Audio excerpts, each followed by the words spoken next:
which is what first drew you to explore human design and gene keys? Was there something in your life that was going on that you needed to find out more meaning, or did you just want to understand yourself better? You know, well, you do know that I've been on the hero's journey, my hero's journey, and human design and gene keys happened to be one of the exits I took and parked a little bit along the way.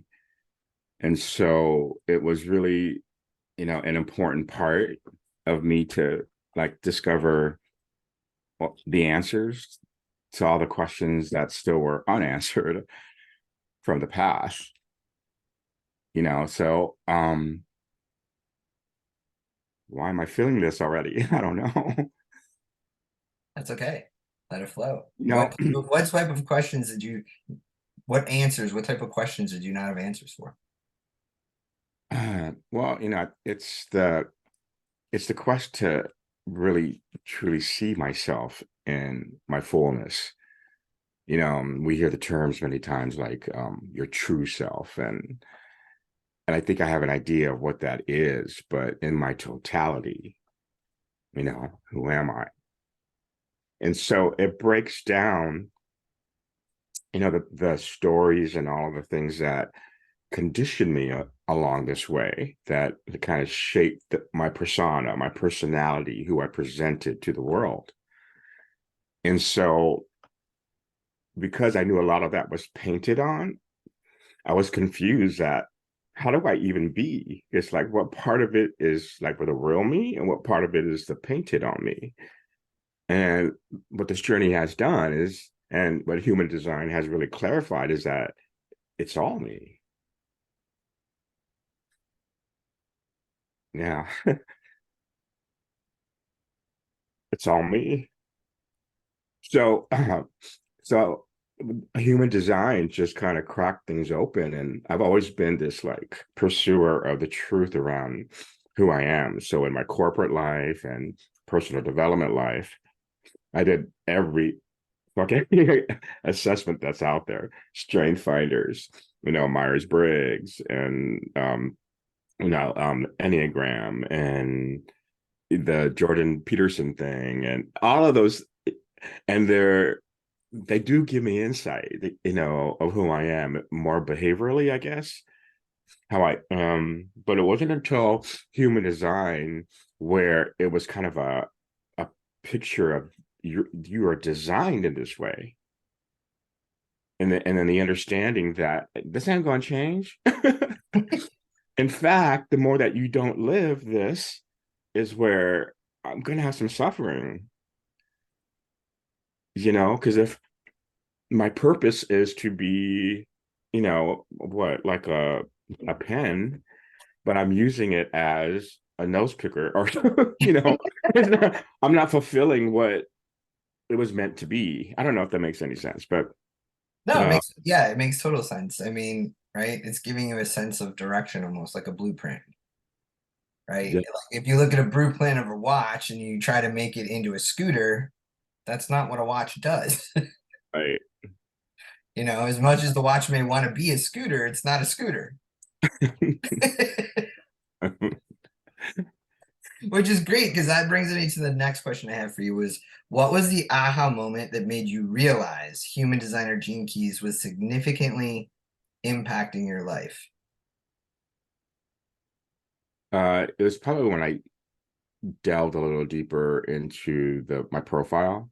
I'm a 6'2", and a six is a role model, which I just like, great. And I thought role model in my mind was perfection. You have to be this, astute and, you know, perfect model of what life is, and, every area of your life looking a certain way. And so in that lie, it was actually being a role model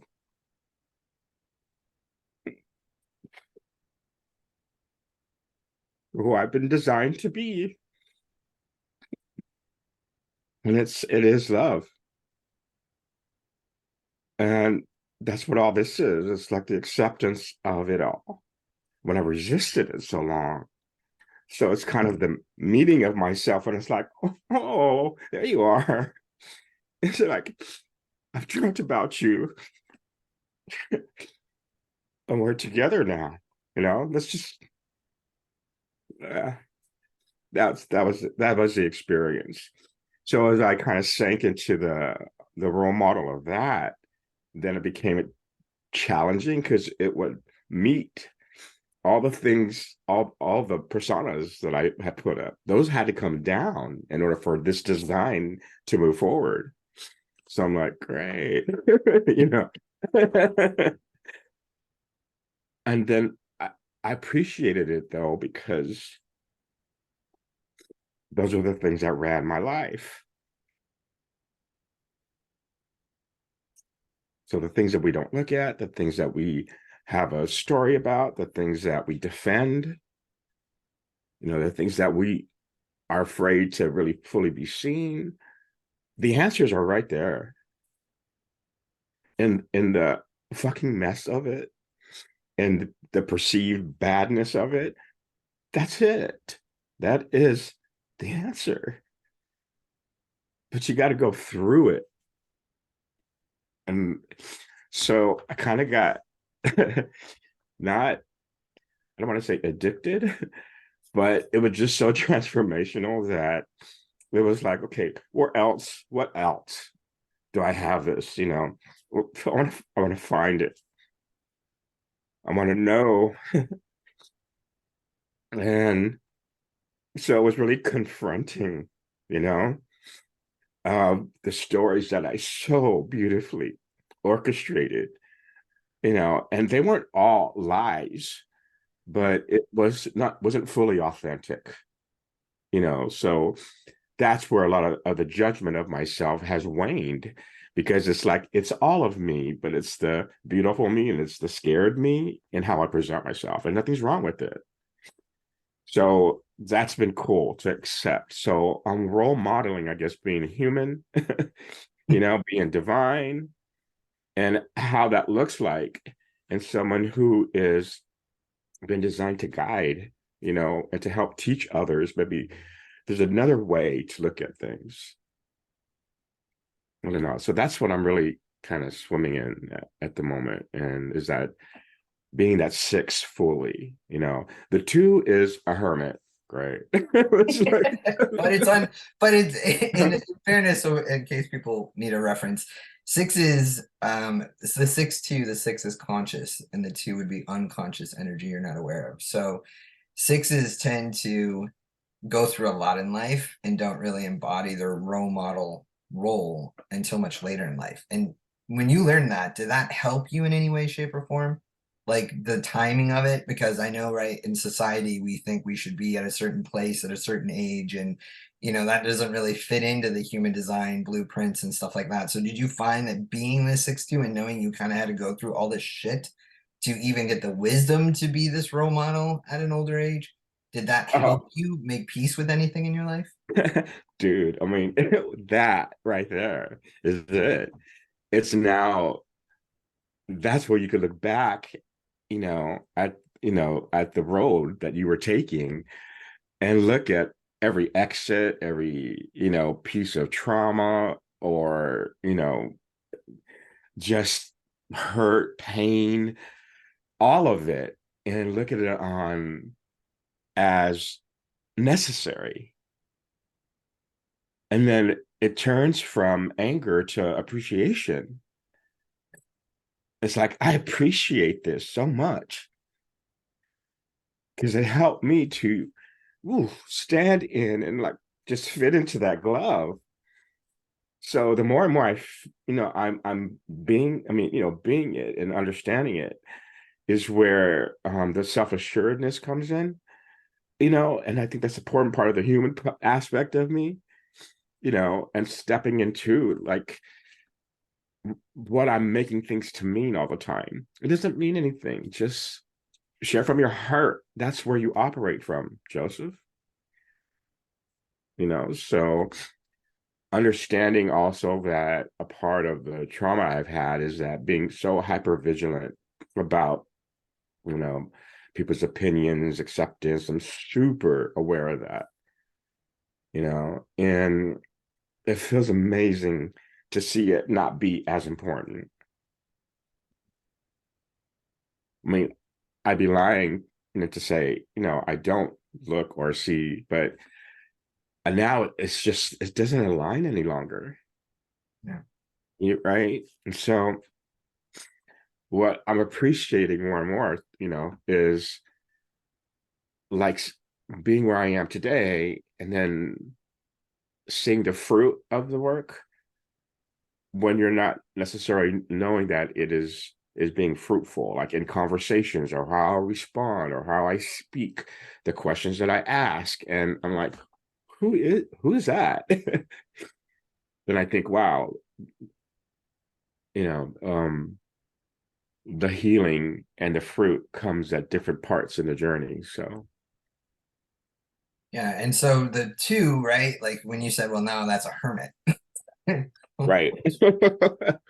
Which, Well, I try to explain to people, human design is almost, it fits the world we live in because there's a lot right. of polarity within your design, and yet that's our planet, right? That's what we came here to learn is polarity, and how to be okay with, like you said, both, right? There is no story attached, and so it's interesting that you're this role model, but yet the unconscious part of you needs that hermit time, meaning you need time alone, you need time to reassess, you need time to relook at everything that you've been through and understand, what does this mean, how is it coming, you know what I mean? And that can be uncomfortable for people, and I don't Well, even know if it's unconsciously you were aware that you needed it.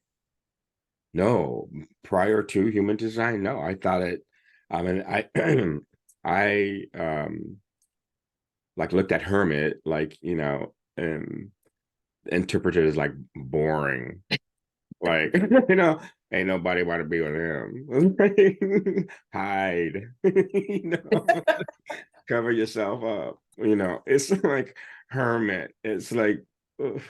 And then as you explained and really helped me to internalize it in in the beauty of it, I started to appreciate my alone time even more and really getting to enjoy myself in it as well.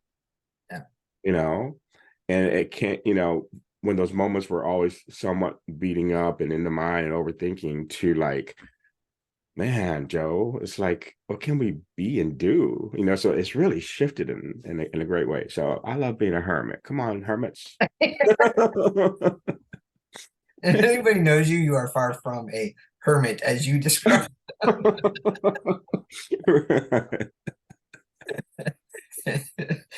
How, which this is a big one, and I think it's something that I've seen a lot of people really kind of get aha moments around, was how was understanding your design helped you embrace your innate talents, your gifts, and your purpose? And and the part two to that question is, how did it help you let go of expectations that didn't align with your true nature? Yeah. Um, yeah. Great question. It reminds me of looking at, in the fields of wheat, there's also chaff, so it's like sometimes you can't, tell the difference. And so I believe I have been in my gifting, yet there is somewhat of a dark side of it, the shadow part of it, that there's not a lot, it doesn't set out, it's self-serving almost, protection and fear, and then there's, of course, the gift, the light side, that brings light. And when it is in that vibration and intention, right, it accomplishes what it set out to do. And so, yeah, I mean, I got to wrestle with both sides, going, wow, I was in it, but it was masked because of all of the fear, the trauma, what I felt I had to be in order to be accepted and to be liked and validated, etc. I think I think I'm speaking for a lot of people, and so yeah, it is eye-opening. It's one of the benchmarks of my life, Oh, is understanding human design even deeper. And shout out to Sandra Fazio. I know you introduced it to me years ago, and thank you, Beckett. You brought it to this like palatable, like digestible and transferable way. Because sometimes we get these assessments, it's like, oh, that's nice. right. But Really when good I'm point. aware and conscious of it, and a lot of my friends get irritated, like, is they bringing that up again? It's like, oh, here it goes. He's gonna tell me that's my generator. My daughters are already like, okay, Dad, I know I'm a manifester already. When I get Well, and I think excited, to your point of talking about the wheat field, right? People see a wheat field, but they don't realize what that seed was when it was planted in the darkness before it became the wheat. mm, You know that's what I good. mean? Like we don't, and I know that's an old cliche where it's like you don't go plant something and then stand over the seed and go like, why haven't you grown yet? Right? You Right. don't dig it back up. And so I think it's, and we don't judge that. We don't look at the seed and be like, well, how dare you be sitting in that darkness for however long you're down there? Yeah, You know what I mean? Like you should be reaching for the sun. You should be light, yeah, light, light. And I think a part, when we deal with the expectations of our true nature, I think, and I don't know, you can speak to this. Gene Keys is more of that asset in there to really look at, to help you blow up your expectations of, right, this is who I think I am, this is what I think I should be doing, and this is inherently, what society says I should be, and yet that doesn't even fit into your personal design. yeah. Yeah, Gene Keys is kind of this, I mean, like river. I mean, not river, excuse me, like a lake of uh, discovery. It's just never ending. At first it's overwhelming. It could be daunting to go, oh my goodness, this is, can I even digest this? Is this, can I really understand this? And I think that's why there's many who are hesitant about doing assessments like this, and I just use the word assessment, but it really is an investment more than anything. It's a discovery. It could be scary, so for me, Gene Keys helped me to see more vividly my body, energy centers, the connectors of the mind, the heart, my root. I mean, it's just like whoa, and it's mind-boggling.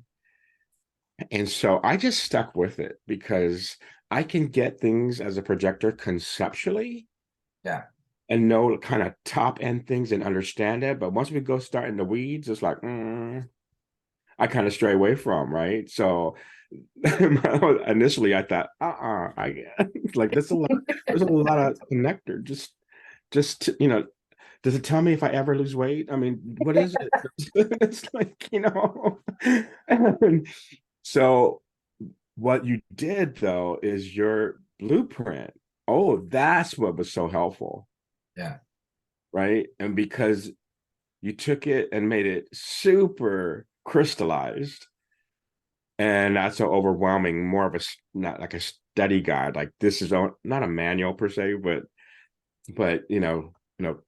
kind of the backdrop of who you are, and so it's been ongoing. Gene Keys helped me to see that there are um you know there are certain gates that I don't possess or I don't have, and and I thought and created in my life that I had that. I don't know if that makes any sense. So specifically, when and one of the gates is I have is the help me, the business owner, the Oh yeah, yeah, yeah. the whole 21, I forget the other one. Yes. Yeah, yeah, Right. And then the bottom half is kind of the manager, right? yeah, The one who gets things done. And when you said you don't have the bottom half, which is kind of the executor, yeah. right? The You're the execute. CEO. You and I have both have that gate. We're CEOs, but Yeah. we're not meant to man. We are meant to own the land. We're not meant to manage it. Right.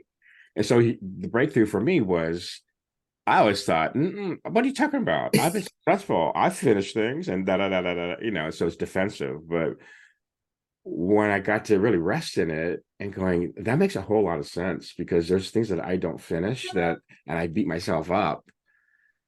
I just don't have that. It's like what I'm good at though is enrolling and employing others who have that. And so in that support, I'm successful, quote unquote, and allowing them to do what they do best, right? And so it all works together. So that was huge. And I wanted to know other things that I think, oh, I'm amazing at because it was a part of the story that I put on Yeah. versus who am I really? Part of that is true, but what is it in terms of, my energetic, makeup, if that makes sense. Right. Well, it does, and it does, right? Like, and it's something I shared with Joe, and him and I talk about a lot. Is if you don't have that other gate, then you attract that energy into your life. You know what I Mm. mean? And vice versa. So, there's this complementary energetic synergy between people that you may not even realize, why this person's in your life or what they bring from a whole different level. And then that's where your profile numbers cross over, right? Because you as a role model, that helps you in enrolling and speaking to things because you have an authenticity to your wisdom of going through things. Like you've been through so much shit and you had to reevaluate and evaluate and learn the wisdom out of that you don't just do things willy-nilly. You know what I Yeah. mean? You're not one person to just believe anything. I mean, trust me on this. He's not one of those people. You know what I mean? It's you got to try and test and true. And I think Gene Keys is that other area of which kind of leads me into the next question I was going to ask you, which is we'll do that and I'll kind of finish what I was talking about, which was what personal struggles or vices have you been able to overcome with the help of your design in Gene Keys? And I think this is where Gene Keys, I know when Joe and I have talked, and that's one of the reasons I wanted to bring him on the podcast because we have these amazing, authentic conversations that we always walk away and said, damn, we should have recorded that. But Gene Keys really for you shows you areas like especially when we did your wounding in your Venus path, Mm-hmm. right? And the love and the attraction and people that you bring in and like you'll bring something up and I'll be like, well, that's in your Gene Key, and you're like, damn it. Why am I attracting this or why can't I let go of this? You know what I mean? And it's those back to, and I'll let you answer the question. I'll ask again, what personal struggles or vices have you been able to overcome with the help of this knowledge? And are there any? It's a phenomenal question, and it's I'll use the word confronting. Yeah. You know, um, I hear the word vice, and I automatically think bad, and I think addiction. I think what I've overcome in that sense, and there's a myriad of things. I realize that I don't choose addiction, and the trauma that I am healing um has resulted in me, of course, finding these places. And one of them, I can feel like this decreasing of, I guess you could say, is the obsession around um acceptance from individuals in my life that I feel don't see me. And so I think that comes down to either attachment, so like I mentioned before, it's like I'm feeling it right now. Yeah. I need to feel it. So, you know, And I know where this comes from, and I'm going to ask you to share that story. And if you don't want to, you don't have to. You can neglect the whole marbles idea for you. mm, thank you. Yeah. Yeah, little Joe was just a fun love. He's fun loving and just like loves people, loves life, always smiling, giggling. And in the second grade, 7 years old, you know, he wasn't happy with himself. He didn't feel enough. Whether it come from teasing or, just not confident, um, not being accepted.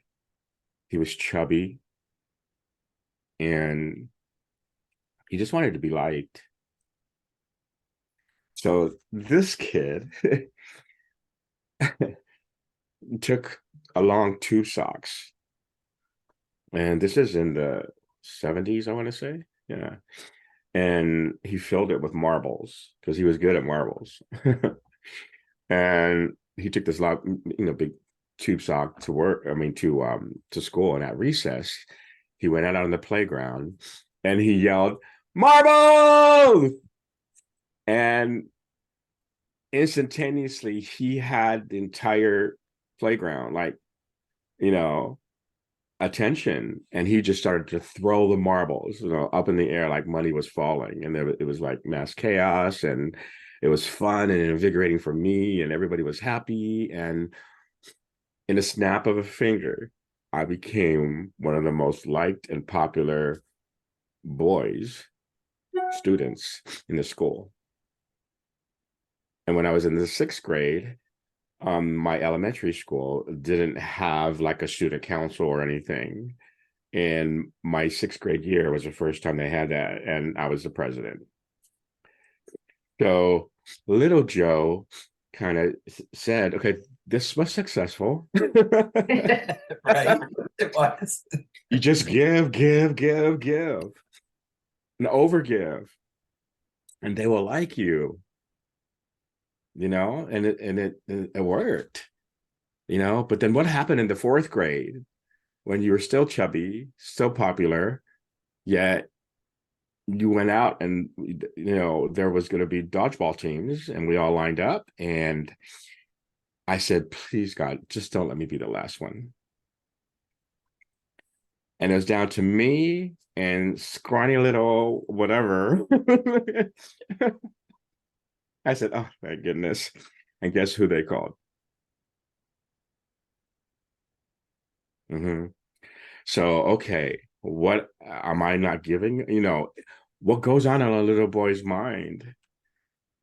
So I must have overcome it because I got a lot of votes to be president. And so I see how that has unfolded over my life. I get to see that, when I give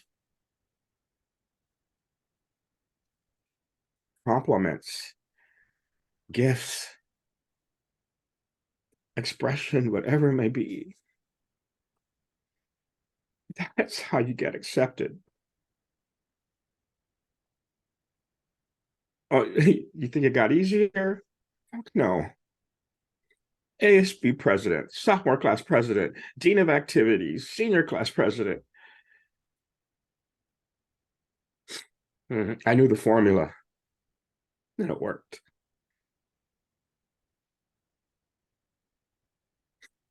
And so I've thrown marbles all my fucking life.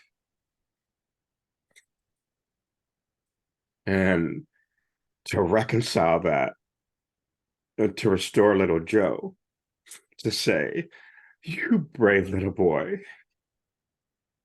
what would have happened to you at 7 years old that you would come up with this brilliant way of wanting love? Thank God it was giving. Thank God it wasn't being mean. Thank God it wasn't being a bully. Thank God it wasn't any of those things. So, yeah,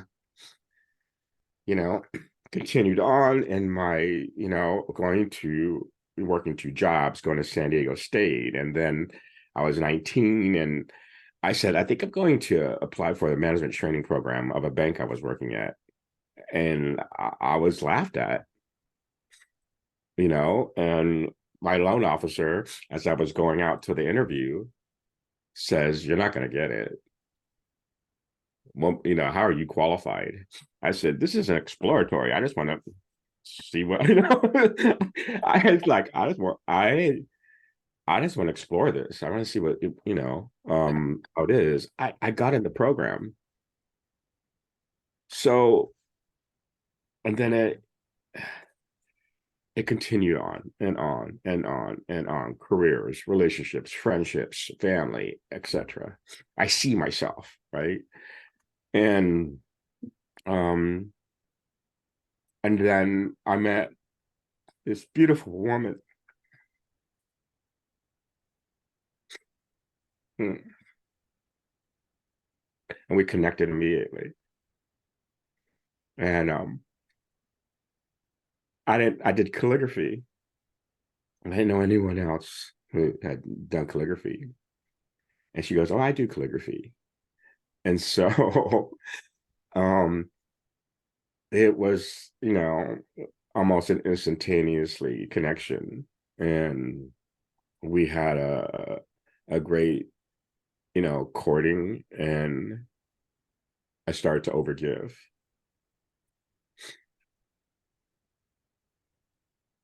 I don't regret it because it really does come from my heart, but I understand some of the intention under it, the motive, right? And so could it be I just adored her so much that I wanted to see the fullness of it? And it could be rooted in wanting acceptance. Can those two be present at the same time? And I would say, yeah. So to me, in understanding that, the judgment goes away. It's like this is the fullness of who I am, right? So that's in a reflection now, of course, but um we were married Do you 25 years. think that turned into a vice? Ooh, yeah. Now that we're talking, yeah, absolutely. And maybe even expectations on who's treating, who's paying. I got you, you know, even my girls, at Christmas time, they didn't have one, two, three, four, five. How about 30, 32 gifts each? Wow. Oh my gosh. You are not going to put this out there, are you? It's like, Yes, I am. oh my God. Because I think it's important to A, that you share this, and B, because right, diving into this work, like you said, you've done all these assessments. And so, having human design and gene keys be able to really, and gene keys innately, I think, is that inherent, what I call energy blocks of, or vices or struggles, right? We're going to Right. keep repeating them, and it's contemplating them and seeing them and noticing them. To your point, you pointed out the whole marbles thing in every area of your life: work, relationships, friendships, personal life, and at one point it becomes a vice, maybe a subconscious vice that we're not even aware Right. of. But it's like, Yeah. okay, why am I doing this? Like you said, if the mask has to fall, because on the flip side of that, in asking you, have you been able to overcome your struggles? In that overcoming, or at least even acknowledging them, how did this knowledge specifically then empower you? Okay, cool. Yeah. I think it's important for me to fast forward to how I came to where I am today. Yeah, please do. Um, yeah, so I lived in Arizona, and I was there for 16 years. So my life was just unraveling. I was totally in the tail end of my dark night, and nothing was working. I mean, all of my coping mechanisms and this just like falling, nothing was working at all. I was getting, worse health wise. It was just awful. And I had a lot of loss, you know, and So there was an important relationship that kicked it off, and I was devastated. My mom passed away, you know. Um, my girls decided they're not coming with me to California, right? So I got a puppy because the puppies always make things better. And that was a great idea, Joe. Yeah, and that made me realize that how I took care of the puppy is how I take care of myself. And that puppy chewed But my tail. mention in there why one of the things that you couldn't, right, you struggled with feeling in your feet. Yes, right. Why So the puppy isn't such a great idea. well, yeah. And so little Theo, chewed my pinky toe, as you know, and because of the neuropathy, I had to get that toe amputated, So, I was losing everything, my money gone, career gone. It, it was my bottom. It was my absolute bottom. And so I said, fuck it. So it's the release that really started this. And it was possessions. So all the things I had in my home, gone, gave away, sold, whatever. And whatever I could fit in a rented sedan, left my car, everything. And But then, wait. Let's. There's one important point of the story that I mhm, really want to bring in because I think you're going through the dark night of the soul. Everybody, if you don't know what that is, it's a very dark period of your life where you're not who you used to be, but you're not quite who you are, and it's uncomfortable to say the least. And we all somehow hit it somewhere, and I believe there's multiples, but there was something that the universe brought to you to trigger because you didn't know you were going to California then. You weren't sure at that point. right, right, And it's that invitation and that piece that kind of shifted all of this for you. right. And that's the piece that I want you to kind of talk about because I think it's important for people to realize that there's messages coming in all the time. And especially if you're going through a dark night of the soul, the Right. universe is always listening and guiding you. And this is one instance where Joe really just listened and just said, fuck it. But I'll let you talk about that. Yes. And you're talking about Mexico, right? Yeah. Um, yeah, really quick because I know I can be no, no, just let me be me. Yeah. On Facebook, an old friend of mine, we hadn't seen each other for quite some time, made a comment on one of my posts and said, "Brother Joe, is Jesus Christ still your Lord and Savior?" or something like that. And I was like, "Say what?" I was like not happy. And I was like, what the fuck? What? I haven't seen you for 20 years. You haven't called me, texted me, smoke signals, Morse code, whatever. The first entry in is you're gonna ask me if he's still my Lord and Savior. And then as I calmed down, I just replied, and I think I just say, why you ask? And then the following day I made a video. I forgot what the video is, but he saw it. And so he called me and he goes, hey, and then I love him so much. And he's, I didn't mean it that way. And I didn't, and I know his heart. So Yeah. it was my interpretation of things. It was my trigger. I was triggered because of my religious experiences and everything. He didn't do anything wrong. And so anyhow, so in catching up, he goes, wow. And, he made decisions in his life to be free. He says, Brother Joe, I'm free. He goes, I am the owner of nothing but the steward of everything.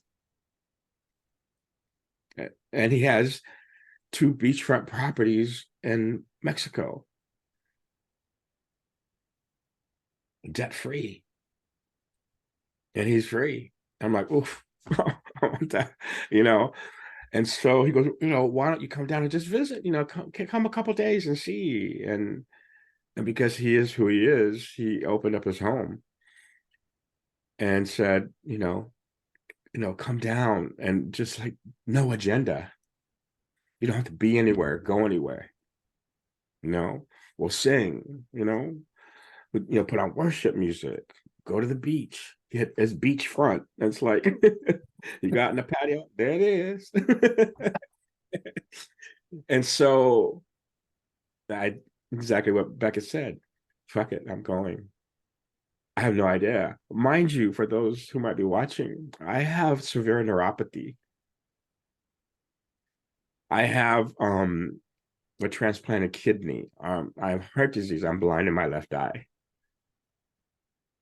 With no health care in Mexico, what's happening? I had the full body yes. That's all that mattered. What am I going to do? Continue to put a facade that I live in this beautiful home that is like I barely made last month's rent? I'm sorry. This is like that show. Oh, bless his heart. You don't need to show up anymore. Okay. So in this time, it's exactly what no agenda. It's like, what do I do? I brought my computer, of course, and like distraction, you know. And so, my brother said, why don't you just go out and be, whatever you want. So I would just sit out there. And so I would put on my AirPods and listen. I just said, what I want to hear something. I love worship music because in my Christian life, it was something that it was undeniable to connect, there was connection. There was just, so I don't care what anybody tells me around it. It doesn't matter. Yeah. There's a connection for me, right? So anyhow, I put that and then I listened to Conversations with God, the audiobook. And it was refreshing. It was amazing. And then there was time. I sit out there for hours and just look at the ocean. And then there was one day I saw two dolphins like jumping.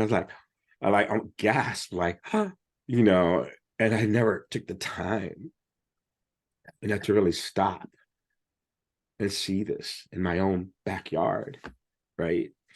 So things started to shift energetically. It's just, wanting to be open. I'm here. I'm open. I'm like surrendering. I'm letting go. I'm allowing. I want that.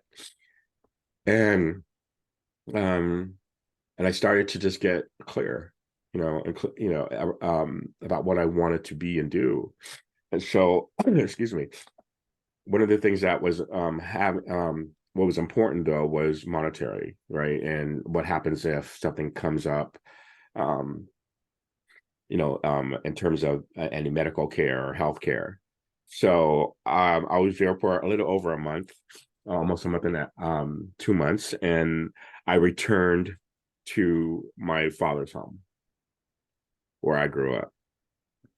And to bring things full circle, it was like this is the same room that I grew up in as a little Joe. And I get to experience this life through now a fresh set of lenses, the way that God sees this, the divine, this universal look, right? And it's just, what was necessary is all I had no marbles to throw. Yeah. Right? Zero income, You had zero stuff. zero stuff, right? So now no one gonna like me. No, I mean, I'm just right in that mindset of like, oh my goodness, I prayed to be free. Oh, this is it. This is not what I had pictured in my head was going to be my life in my, end of my 50s. So I sat on the twin bed that I have when I first moved in, and I just looked around the room. I just started to weep, and it was both like wonder and just like acceptance and judgment and all of it. So I just let it out, you know. And when I've come to acceptance and remove the judgment of what I'm making it to mean, that at 60 years old, I live in the room that I grew up in, I get to decide what that means. Yes. So whatever you might be thinking, you're welcome. I'm your mirror. So, with that being said, it's like I love my life. Do I dream about, not living here? I do, but I ain't in a rush or nowhere. It's like as I delight in the universe, as I delight in God, as I delight in those things that are pure, that are just, that are whole, I will receive the desires of my heart. So, okay. Oops, I don't know where I came from, but Well, and to bring it back, that is when you really started to open up to human design. yes. Wow. A long way. Yes. Well, No, and I think that journey is yeah, important because, right, you're in this dark night of the soul and it's a dark place to be. And so it is this uncovering, it is this, right, finding your light in the darkness. It's not the escaping the darkness to try to get to some light that's out there. And I think that's a misnomer that people, especially in the spiritual community, like to spread. Do you know what I mean? Like, yeah, ignore the dark. We don't need the dark. Think positive, do all that stuff. And I think, when you're in that space, for you to be able to step forward and go, okay, I found this modality of human design and Gene Keys, and I want to see what this is. I want to learn more about this. I want to crack even wider open into this darkness that I'm already sitting in. That's profound for somebody to do in that moment because everything inside you and your ego or whatever you want to call it wants to run the other way. right. Yeah. I mean, come on. Like you under what I understand about myself is when I experience something that has made a huge impact, it is extremely like, easy for me, to share from the heart what has, done. And I know that you had, launched a human design fundamentals, I think it was called. Yeah. Um, um uh course, what have you. Uh and it was like, it was easy and I was able to, enroll. It's not about the number. This is about the power of human design, right? Yeah. 12 people who got to understand their design, and like that's how impactful it has been, and it's the gift that keeps on giving in the sense of like it's kind of you go back to kind of the owner's manual, I guess you could say, but let me just go back. Am I living in this design or not? And what is the impact when I am, moving on that, the shadow part, of things. So anyhow, I know when you're out of when you're living out of your design, there's a not self theme, and, yes, and Joe's was bitterness, and no, there was right, there was even judgment on that of like, why is it got to be bitterness? Like, why do I what that doesn't even sound good. Like your not self theme is supposed to be like I don't know happiness or goodness or but it breaks down those judgments even further because we judge. I mean, I have people always say, look at their chart even, and Joe knows this of like, there's not enough color in my chart. Like it's yeah, boring. Like, why yeah, does my chart look? It's like, really? That's what we're judging now. Like it's judgment upon judgment upon judgment. And I think, yeah. It's eye-opening because I'm sorry to interrupt, but no, please. it's like when I saw the body graph, and of course, it for me, the type of person I am, is like, okay, I want to understand it, but it feels there's a details in there. It's like I don't know, it's just, and I said, but I noticed I didn't have color like in the bottom portion of my graph, and then understanding that that is pretty much the profile of a projector, Yeah. right? The root, sacral, Yes. it's the solar plexus, but my heart was defined, Yeah. right?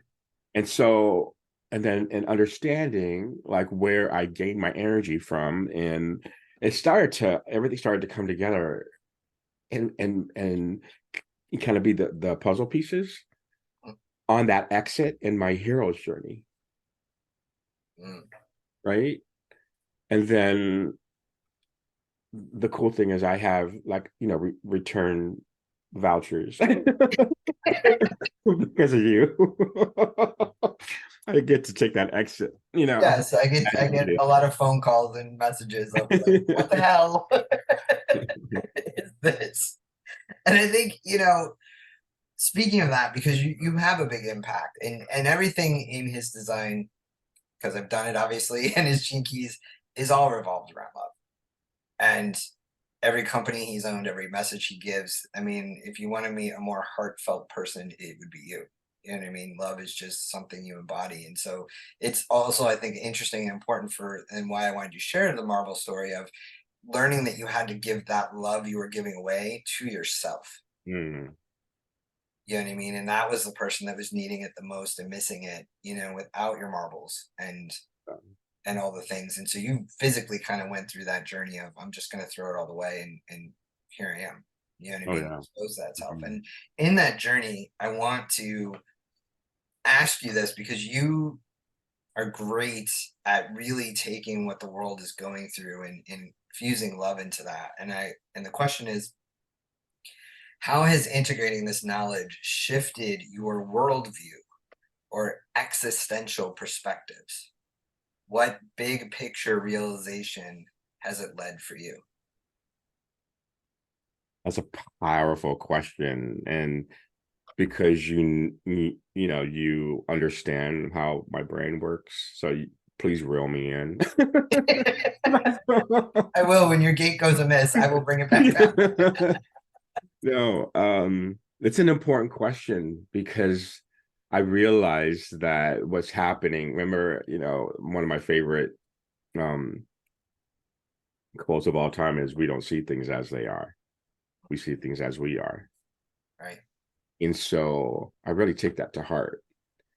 And so I look at, what's happening. Let's just say, just with the shooter in Maine. I think there was 22 who were killed. I think he's still on the loose, and right away, there you can see what's happening: division, blaming, judging, etc. And of course, this man did a horrific thing, and it has already sparked, trauma, outrage, you know I mean, just so much. And like, the lens in which I'm able to look at it is not being callous and saying, you know that's, like there's no fault of it, but we tend to punish the most traumatized, Yeah. right? And so it's not that I'm applauding the shooter, but I'm thinking, what's the reflection of that in the world today, right? And is there this place of neutrality almost, where if I look at it through the lens of the divine, right, how does the love play out in this? So if I'm bold enough and take the time to say, okay, let me dissect this man who there's a shooter is a little boy, it does not excuse the act. And I think that's it right there. Is like, when now there's a one of my favorite proverbs is, in all that you get understanding, right? And now I think there's a popular moniker today, inner standing of it. And when we get that and we hear the word revelation of it, and there's just so much power, because I've become this truth seeker almost. It's like, rather than just taking it at face value, really understanding it. So I look at what's happening in, the Middle East, and I see my own biases come up because of my upbringing. I automatically thought, well, I was a Catholic, then a Christian, so Israel automatically. And I thought, had this view of the Palestinians and anybody that was opposition to Israel. And I knew nothing about even what the conflict was, right? And I think that's what we're seeing today. So how can I contribute is to, look at the what's happening, and help to crystallize it and help others think maybe a different way. Not that they have to, let me take this back. I think it's the idea of saying, if you see it as, if it's divisive, that's not God at all. Right. There's no part of the universe that is, and so it's challenging, and it's complicated because politics comes into this, and belief systems, and those types of things. So help circle me back, because how do I navigate love, right, in a time as this, Well, in, it was in knowing your design mhm. and integrating it. How has this helped you shift your worldview or your existential perspectives? And knowing your own design and your gene keys and understanding that you're right.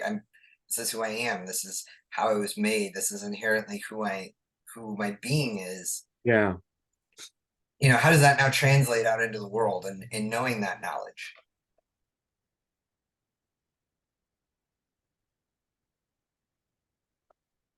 I think I'm still in that discovery, or there may be other areas I'm not aware of. Do you see it?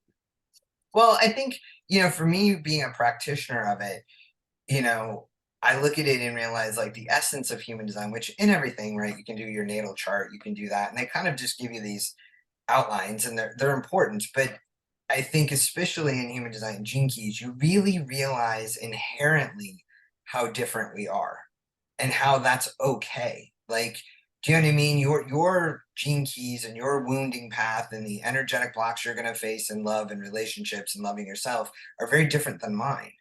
But they're not any, to your point, less or better or worse. Do you know what I mean? To simply say, like, so when I'm looking as you're talking about the shooter in Maine, right? He was somebody's son. Hmm. He was somebody's brother. You know what I mean? Whatever. I don't know his history, but I mean, somebody gave birth to him. Somebody cared about him. And Yes. where is it in his inherent, journey of life that his soul came down here to do this? Right. Right. And why? And what is it teaching everybody? And I think to be able to pull back from that perspective and kind of get a wider lens and go, nobody is born to be a shooter. Right. Nobody's born to be a murderer. What happened to this soul? And Yes. how are they hurting so badly that Yes. this is how they felt they needed to, right, react into the world? And again, to your point, it's not excusing what he did. There's no excuse for that, and that's not it. But I think if we don't understand the mental health crisis we're dealing with in this country and in this world, and that we're all different and we all have traumas and we all have things to go through, and they're not better or worse, and we all act out in different ways. I think for me, human design and gene keys has really kind of shown me that in a much more loving and authentic and, to your point, conscious way. Right? It's removing the judgment and understanding, if I am you and you are me, and then I am that shooter and he is me, and we are both sovereign and made by the same divine consciousness, then Right. how, if I judge him, I also judge me. And where did I fail? Where did we fail as a society in this little boy's life? Right. You know what I mean? And so that kind of went off on a tangent, but Yeah, so that's that's, all. for me, it's kind of shown me that. And as you have such a big love and a big heart and a big way to see the world. So to me, that question is interesting because you're a projector, those certain things, the wounding that you deal with in your gene keys, which we haven't touched on, but and that to me is very personal and sacred. So it's not something I necessarily want to bring on, but how has that influenced, like you said, your now view of others in the world? There's just this immense acceptance, you know, period, of what is, of, this just, I, it's, I see myself in it all, Yeah. you know?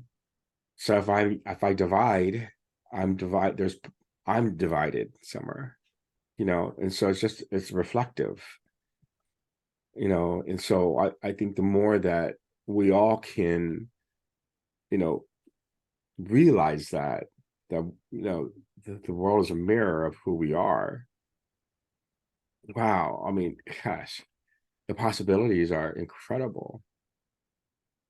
It reminds me of that tribe. I don't know where they are, where, and I'm sure you've heard about them, where when somebody does something wrong, they don't punish the member. They actually form a circle around that human being and remind them of love and the goodness that they are until, and they do it until that person basically can take it in. Yeah. I mean, you think about that, and people would say, oh my God, like, okay, so we're supposed to, right? And I'm not saying we have to do that, but I'm saying there's power in that. There's a whole consciousness in that where they decide, I'm not going to demonize you for what you did, even though it was wrong.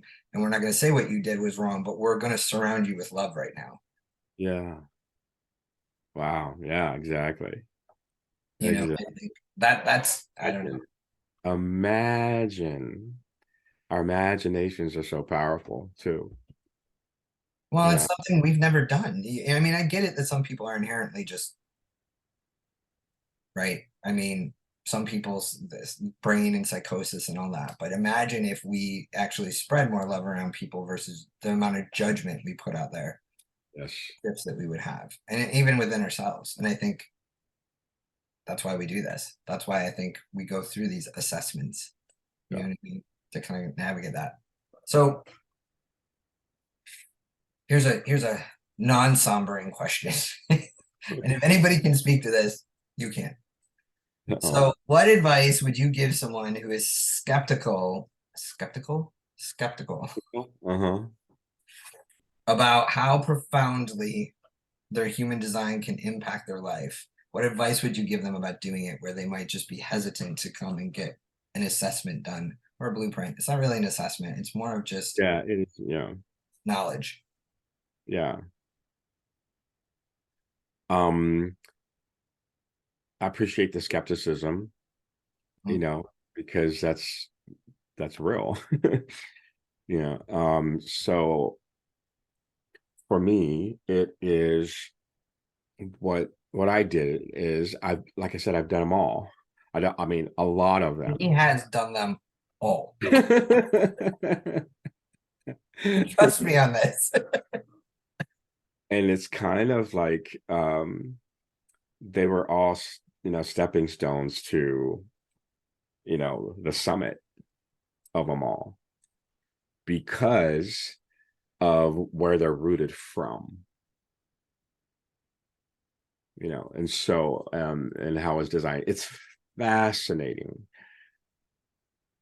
If you're skeptical, hear me when I say that when Beckett did my reading for the gene keys, right? So I had done human design, and then when he did the gene keys, it was like three.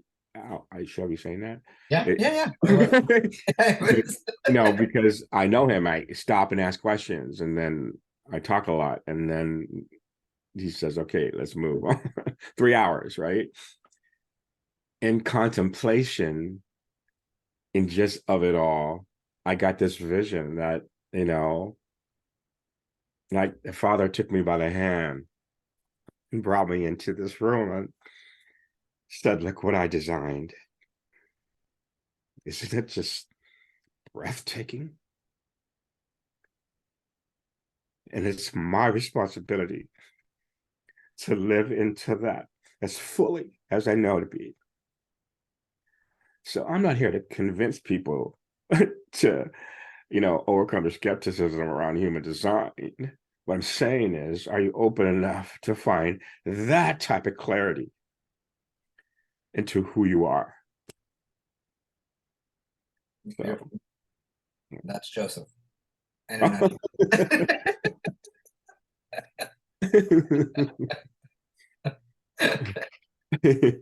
I mean, come on, that's you in every essence that there is, and it's a beautiful thing. It's honest because you're right. I mean, I think, and here's the thing: I want to anybody that's listening or watching this, we're not. I wanted to have this conversation with him because he has had such a profound transformation, but also his story and who he is as a human being. And I would say skepticism is good. I mean, Mhm. one of the people he brought to the webinar, she looked right at me and said, I'm, I'm skeptical. Right. I don't know, Beckett, we'll see. And I was like, great. Because again, I'm not here to convince you, right? It's your own soul's journey. And it's whatever tools and keys and whatever you need that are going to get you there to crack you open in different ways. And this is just one of those profound ones that I have found hit me in a depth that I have never had anything else hit me. Joseph has had the same experience, and I've seen other people have the same experience. So in wrapping this all up in a great Joseph fashion, is there anything out there that you want people to know that they don't know or that I didn't even think to ask you? Oh, thank you. Not really. This has been really full, so thank you for having me on, and I don't know, there's nothing additional. I think that, yeah, I'm just this level of like um satisfaction in it. So I would just say love. Okay. That's always him. And I ask everybody this question, so you're gonna have to answer this final one. Uh-oh. Describe a spiritual North Star that guides you whenever you feel lost or uncertain. Ooh, I love that. Um, a spiritual North Star. Could be anything. Uh, It could be I go to the beach. It could be I have a cup of tea. It could be I love on my dog. It could be a ritual. It could be a ceremony. It could be anything. yeah, I mean, for me, it's music, and there's this undeniable. I can hear the first note of something, and I'm there. It's just it's music. There's a vibration in it, and then there's this felt sense of connection through lyrics or whatever. I'm that type of man, and I love it. I absolutely love it. So it would be music, and wherever I am, So That's a beautiful one. All right, my friend. Thank you. yeah, I love absolutely. you. Thank you for I having me. appreciate you. And I look forward to our next talk. All Bye. right. So How are you feeling about that, Joseph?